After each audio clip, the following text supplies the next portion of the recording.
العلم هو النور الهادي والمفتاح لكل الخير من يرد الله به خيرا. بسم اللہ الرحمن الرحیم الحمد للہ رب العالمین الحمد للہ حمدا کثیرا طیبا مبارکا فیہ سبحانک لا علم لنا الا ما علمتنا انک انت العلیم الحکیم فسبحان اللہ حین تمسون وحین تصبحون وله الحمد فی السماوات والارض وعشیا وحین تظہرون وصلی اللہ وسلم علی نبینا محمد وعلی آلہ واصحابہ وبارک وسلم تسلیما کثیرا کثیرا. بسم اللہ الرحمن الرحیم. باب فی من یمر علی العاشر. یہ باب اس شخص کے بیان میں ہے جو عاشر کے پاس سے گزرے. عزیز طلبہ کرام، صاحب عنایہ نے لکھا ہے کہ اس باب کو کتاب الزکوٰۃ میں بیان کرنے کی وجہ یہ ہے کہ مبسوط اور جامع صغیر میں بھی اسے یہیں بیان کیا گیا ہے، لہذا ان کتابوں کی اقتداء اور پیروی کرتے ہوئے صاحب کتاب نے بھی اسے کتاب الزکوٰۃ میں بیان کر دیا ہے. اور اس باب کو کتاب الزکوٰۃ سے مناسبت یہ ہے کہ عاشر کے پاس سے گزرنے والے مسلمان سے عاشر جو مال اور عشر وصول کرتا ہے وہ بعینہ زکوٰۃ ہے. مگر چونکہ عاشر مسلم اور غیر مسلم سب سے وصول کرتا ہے اور غیر مسلموں سے لیا ہوا مال زکوٰۃ نہیں کہلاتا، اس لیے اس باب سے پہلے ہی کتاب الزکوٰۃ کو بیان کیا ہے، کیونکہ وہ عبادت ہے. عاشر اسم فاعل کا صیغہ ہے بمعنی 10واں حصہ لینے والا، اور اس کی اصطلاحی تعریف وہ ہے جو کتاب میں موجود ہے، یعنی من نصبہ الامام علی الطریق لیأخذ الصدقات من التجار، کہ جس شخص کو امام تاجروں سے زکوٰۃ وصول کرنے کے لیے راستے پر مقرر کر دے وہ شخص عاشر کہلاتا ہے. اذا مر العاشر بمال فقال اصبته منذ اشہر او علی دین وحلف صدق.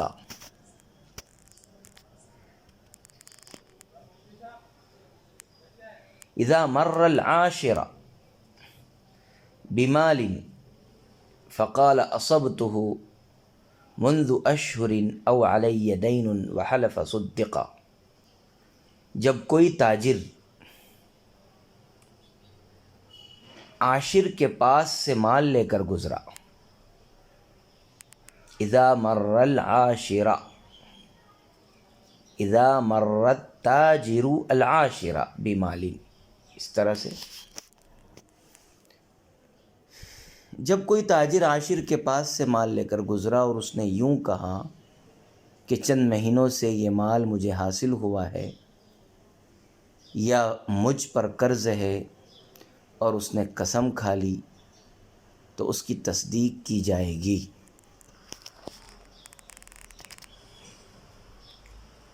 والعاشر من نصبہ الامام علی الطریق لیأخذ الصدقات من التجار.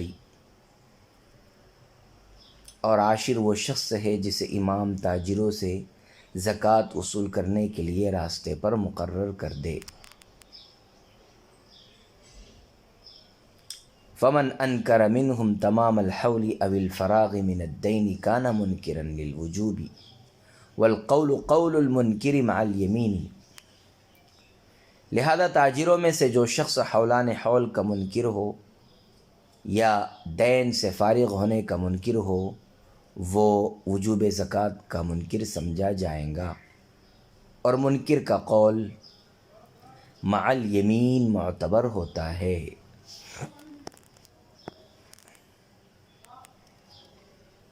مسلمان مالدار آدمی عاشر کے سامنے وجوب زکوٰۃ کا انکار کرے تو اس کی قسم کے معتبر ہونے کا بیان ہے یہ۔ عزیز طلبہ کرام، عاشر کی تعریف تو آپ کو معلوم ہو چکی ہے۔ من نصبہ الامام علی الطریق لیأخذ الصدقات من التجار، جس شخص کو امام تاجروں سے زکوٰۃ وصول کرنے کے لیے راستے پر مقرر کر دے وہ شخص عاشر کہلاتا ہے۔ اب صورت مسئلہ دیکھیے، عبارت کا حاصل یہ ہے کہ اگر کوئی مسلمان تجارت کا مال لے کر اذا مر العاشر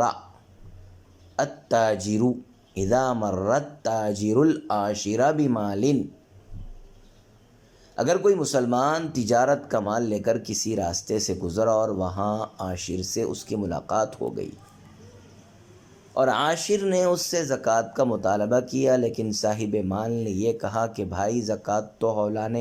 حول کے بعد واجب ہوتی ہے اور میرے مال پر ابھی تک حولان حول نہیں ہوا ہے، میں تو چند ماہ سے اس کا مالک ہوا ہوں، یا اس نے یہ کہا کہ مجھ پر قرض ہے اور میرا مال میرے قرض سے زائد نہیں ہے، یہ کہہ کر اس نے قسم بھی کھا لیا، تو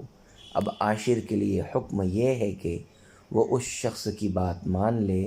اور اس سے جبراً زبردستی زکوٰۃ نہ وصول کرے،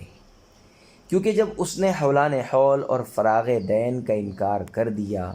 اور قسم کھا کر اپنی بات کو مؤکد کر دیا تو اب اس کی بات مانی جائیں گی، کیونکہ فقہ کا ضابطہ یہ ہے کہ القول قول المنکر مع یمینہ، القول قول المنکر مع یمینہ، یعنی قسم کے ساتھ منکر کا قول معتبر ہوتا ہے، قسم کے ساتھ منکر کا قول معتبر ہوتا ہے، اور چونکہ صورت مسئلہ میں بھی منکر نے قسم کھا لی ہے اس لیے اس کا قول معتبر ہوگا اور اس سے زکوٰۃ نہیں وصول کی جائے گی۔ وَكَذَا إِذَا قَالَ أَدَّيْتُهَا إِلَى عَاشِرٍ آخَرٍ وَمُرَادُهُ إِذَا كَانَ فِي تِلْكَ السَّنَةِ عَاشِرٌ آخَرٌ لِأَنَّهُ ادَّعَى وَضْعَ الْأَمَانَةِ مَوْضِعَهَا بِخِلَافِ مَا إِذَا لَمْ يَكُنْ عَاشِرٌ آخَرٌ فِي تِلْكَ السَّنَةِ لِأَنَّهُ ظَهَرَ كِذْبُهُ بِيَقِينٍ، اور اسی طرح جب صاحب مال نے یہ کہا کہ میں نے دوسرے عاشر کو زکوٰۃ ادا کر دی ہے، اور امام قدوری رحمہ اللہ تعالیٰ کی مراد یہ ہے کہ جب اس سال دوسرا عاشر ہو، اس لیے کہ اس نے امانت کو اس کی جگہ رکھنے کا دعویٰ کیا ہے، برخلاف اس صورت کے جب اس سال کوئی دوسرا عاشر نہ ہو، اس لیے کہ یقینی طور پر اس کا جھوٹ ظاہر ہو گیا۔ عزیز طلبہ کرام، مسلمان مالدار آدمی عاشر کے سامنے وجوب زکوٰۃ کا انکار کرے تو اس کی قسم کے معتبر ہونے کا بیان، اسی سے متعلق گفتگو جاری ہے۔ مسئلہ یہ ہے کہ اگر صاحب مال عاشر سے قسم کھا کر یہ کہے کہ میں نے دوسرے عاشر کو زکوٰۃ ادا کر دی ہے، صاحب مال قسم کھا کر کے یہ کہے میں نے دوسرے عاشر کو زکوٰۃ ادا کر دی ہے، تو اگر اس سال میں موجودہ عاشر کے علاوہ کوئی دوسرا عاشر بھی زکوٰۃ کی وصولیابی پر مامور ہو تو بھی اس شخص کی تصدیق کر لی جائے گی، کیونکہ زکوٰۃ شرعی امانت ہے اور اس نے اس امانت کو شریعت کی مقرر کردہ جگہ میں ادا کرنے کا دعویٰ کیا ہے، اور دوسرے عاشر کا ہونا اس کے دعوے پر قرینہ بھی ہے، اس لیے اس شخص کی بات مان لی جائے گی اور دوبارہ اس سے زکوٰۃ نہیں وصول کی جائے گی۔ ہاں، اگر وہ دوسرے عاشر کو دینے کی بات کہے اور اس سال موجودہ عاشر کے علاوہ کوئی دوسرا عاشر ہی نہ ہو تو پھر اس کی بات نہیں مانی جائے گی۔ اس سال موجودہ عاشر کے علاوہ کوئی دوسرا عاشر ہی نہ ہو تو پھر اس کی بات نہیں مانی جائے گی، کیونکہ اس صورت میں اس کے جھوٹے ہونے کا یقین ہو گیا ہے اور جھوٹوں کی بات معتبر نہیں ہوتی۔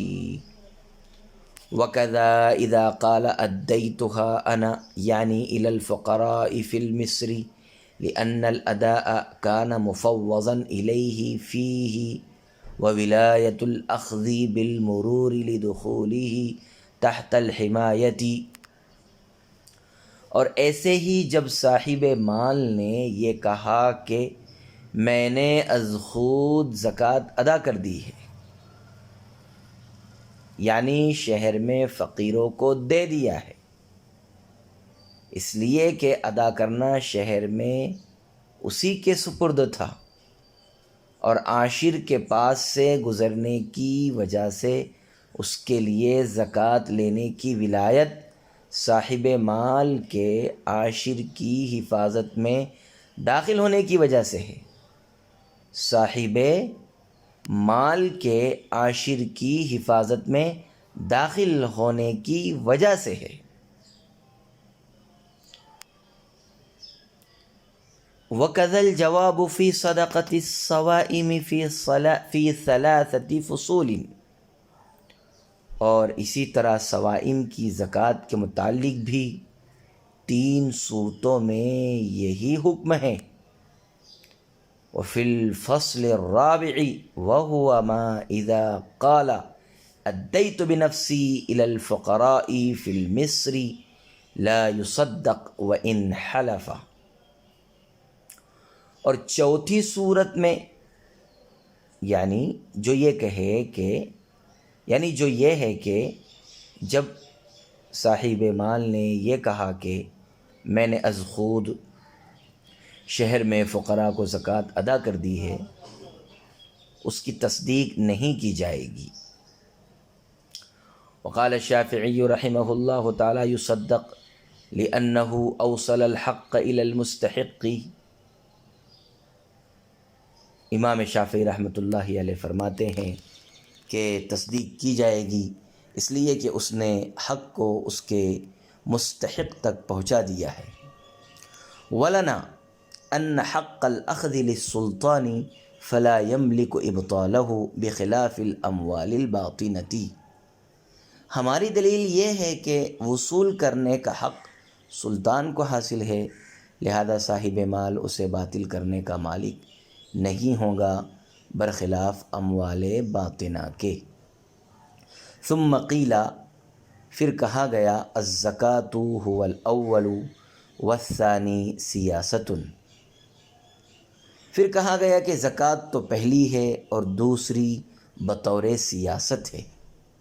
وقیل هو الثانی والاول ينقلب نفلا وهو الصحیح، اور دوسرا قول یہ ہے کہ زکوٰۃ دوسری ہے اور پہلی نفل میں تبدیل ہو جائے گی، اور یہی صحیح ہے۔ ثم فيما يصدق في الصوائم واموال التجارة لم يشترط اخراج البراءة في الجامع الصغير، پھر صوائم اور اموال تجارت کی جن صورتوں میں صاحب مال کی تصدیق کی جاتی ہے، ان صورتوں میں جامع صغیر کے اندر امام محمد رحمہ اللہ تعالی نے براءت نامہ نکالنے کی شرط نہیں لگائی ہے۔ ثم فيما يصدق في الصوائم واموال التجارة لم يشترط اخراج البراءة في الجامع الصغير، پھر صوائم اور اموال تجارت کی جن صورتوں میں صاحب مال کی تصدیق کی جاتی ہے، ان صورتوں میں جامع صغیر کے اندر امام محمد رحمہ اللہ تعالی نے براءت نامہ نکالنے کی شرط نہیں لگائی ہے۔ وشرطه في الأصل وهو رواية الحسن عن أبي حنيفة رحمه الله تعالى لأنه ادعى وللصدق دعواه علامة فيجب إبرازها، اور مبسوط میں یہ شرط لگائی گئی ہے، اور یہی امام ابو حنیفہ رحمۃ اللہ علیہ سے حسن ابن زیاد رحمہ اللہ کی روایت ہے، اس لیے کہ اس نے ادائیگی زکوٰۃ کا دعویٰ کیا ہے اور اس کے دعوے کی سچائی پر علامت موجود ہے، لہذا اس کا اظہار کرنا ضروری ہے۔ وجہ الاول الخط یشبہ الخط فلا یعتبر علامتا، پہلی کی دلیل یہ ہے کہ ایک تحریر دوسری تحریر کے مشابہ ہوتی ہے، لہذا خط کو علامت نہیں مانا جائے گا۔ عزیز طلبہ کرام، مسلمان مالدار آدمی کے اس دعوے کا حکم کہ وہ زکوٰۃ ادا کر چکا ہے کیا ہے، اس کی تفصیل ملاحظہ فرمائیے۔ عبارت میں کئی مسئلے بیان کیے گئے ہیں جو انشاءاللہ مرتب انداز میں آپ حضرات کے سامنے پیش کیے جا رہے ہیں یا پیش کیے جائیں گے، آپ سماعت فرمائیں گے۔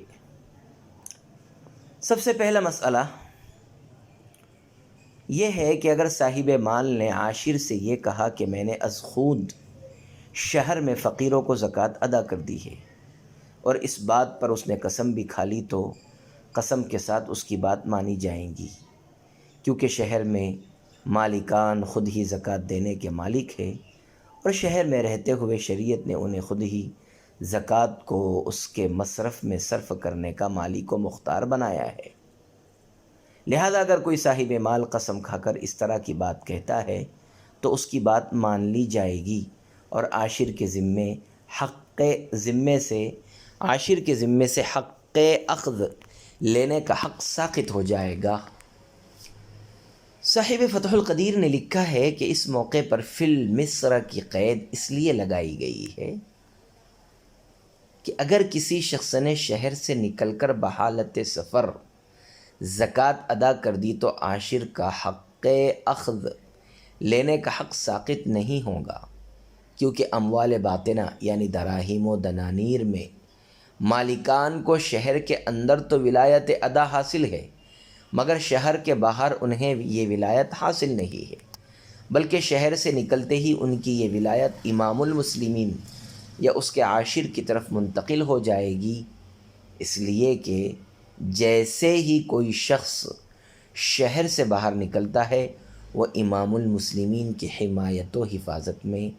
داخل ہو جاتا ہے۔ وَقَذَا الْجَوَابُ،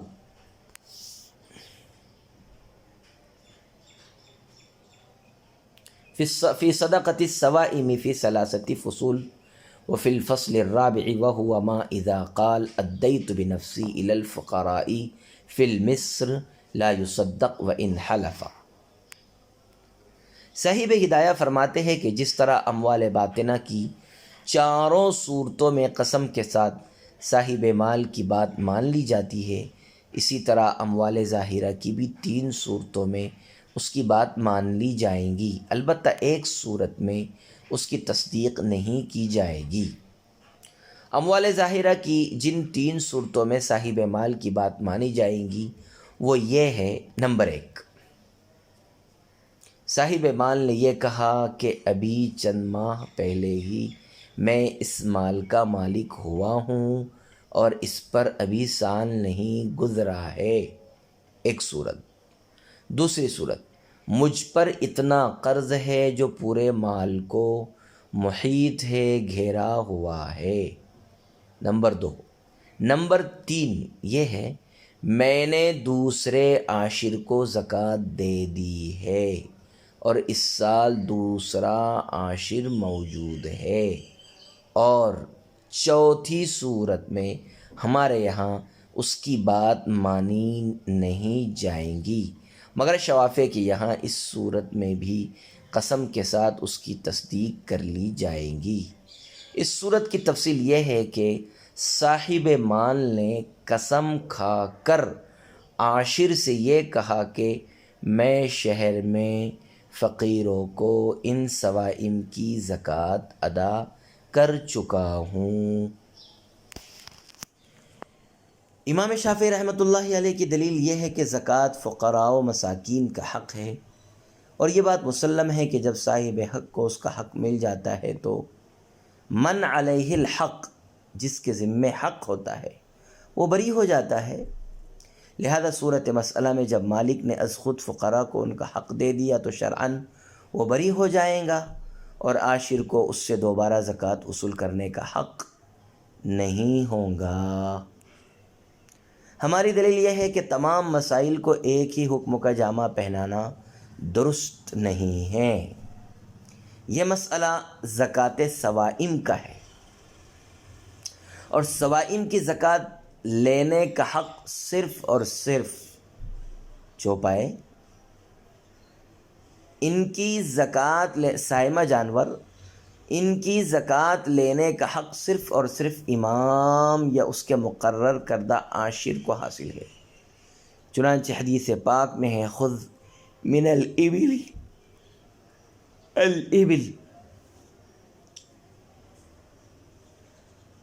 لہذا جب صوائم کی زکوٰۃ وصول کرنے کا حق صرف امام کو ہے تو ظاہر ہے کہ عاشر کی دی گئی زکوٰۃ شرعاً معتبر نہیں ہوگی اور امام کو دوبارہ زکوٰۃ وصول کرنے کا حق حاصل ہوگا، کیونکہ صاحب مال کی دی ہوئی زکوٰۃ کو معتبر ماننے کا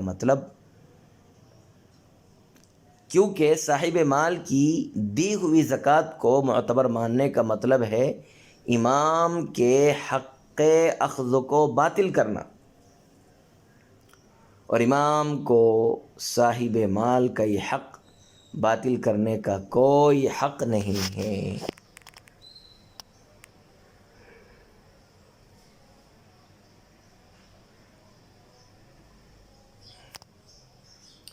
کیونکہ صاحب مال کی دی ہوئی زکوٰۃ کو معتبر ماننے کا مطلب ہے امام کے حق اخذ کو باطل کرنا، اور صاحب مال کو امام کے حق اخذ کو باطل کرنے کا کوئی حق نہیں ہے۔ بخلاف الاموال الباطنتی، اس کے برخلاف اموال باطنہ کا مسئلہ ہے، تو چونکہ ان میں شریعت ہی نے مالکان کو امام اور عاشر کا نائب بنایا ہے، اس لیے ان اموال میں مالک کی دی ہوئی زکوٰۃ معتبر ہوگی اور اس سے دوبارہ نہیں وصول کی جائے گی۔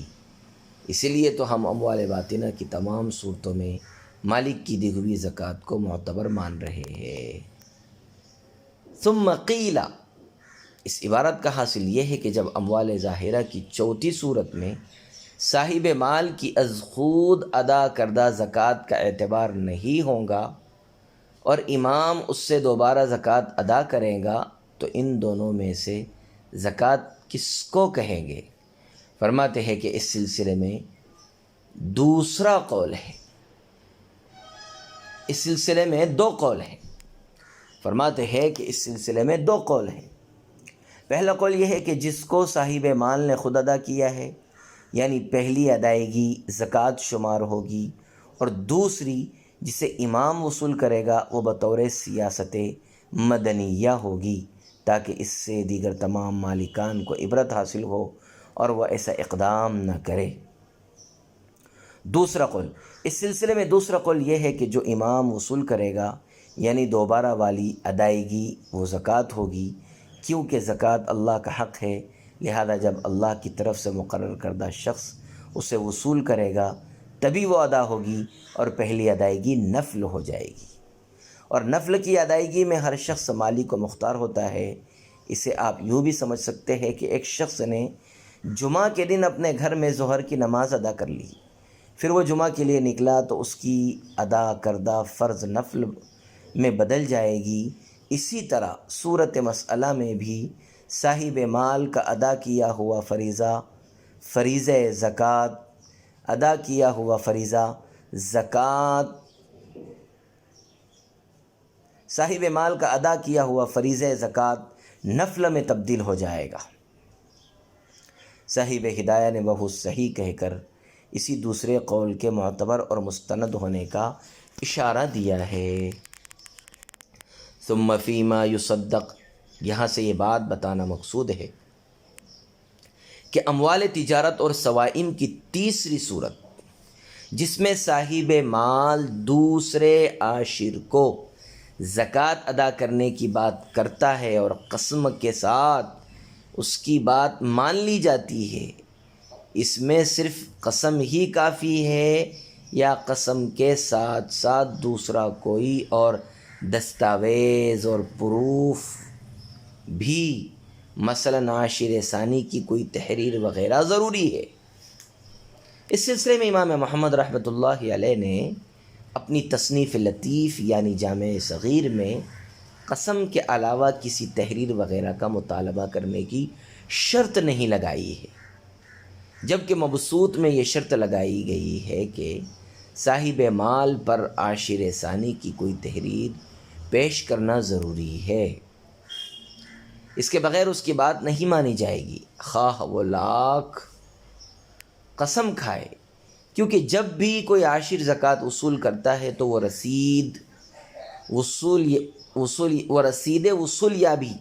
ضرور دیتا ہے، کیونکہ جب بھی کوئی عاشر زکوٰۃ وصول کرتا ہے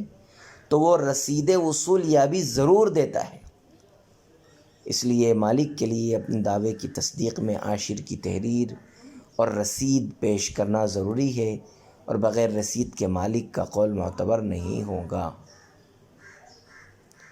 وجہ الاولی، امام محمد رحمہ اللہ تعالیٰ نے جامع صغیر میں جو تحریر وغیرہ کی شرط نہیں لگائی ہے،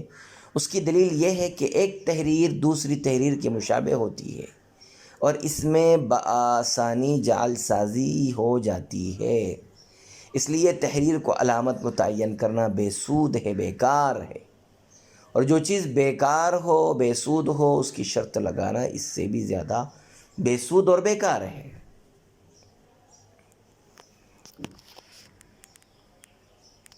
عزیز طلبہ کرام، بطور فائدے کے گزشتہ عبارت میں دو چیزیں قابل غور ہیں۔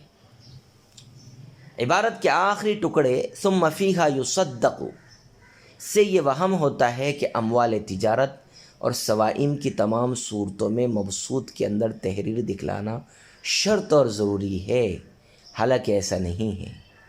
بلکہ فیما یصدق سے وہی تیسری صورت مراد ہے جس کی تفصیل بیان کی گئی ہے، اور عبارت میں مجازاً عام بول کر خاص مراد لیا گیا ہے، یعنی یہ عبارت ذکر العام و ارادت الخاص کے قبیل سے ہے۔ دوسری بات یہ ہے کہ اخراج البراءہ کے معنی ہے خط ابراء، جس کا ترجمہ ہے براءت نامہ، اور اس کا صحیح اور کما حقہ مطلب وہ ہے جس کو بیان کیا گیا ہے، وصول یابی کی رسید، پاوتی، چندے کی رسید جو علامت ہوتی ہے وہی مراد ہے۔ وصلی اللہ وسلم علی نبینا محمد وعلی آلہ واصحابہ وبارک وسلم تسلیما کثیرا کثیرا۔ السلام عليكم، لا تنسوا الاعجاب بالفيديو والاشتراك في القناة تشجيعا لنا لنستمر بنشر المزيد إن شاء الله.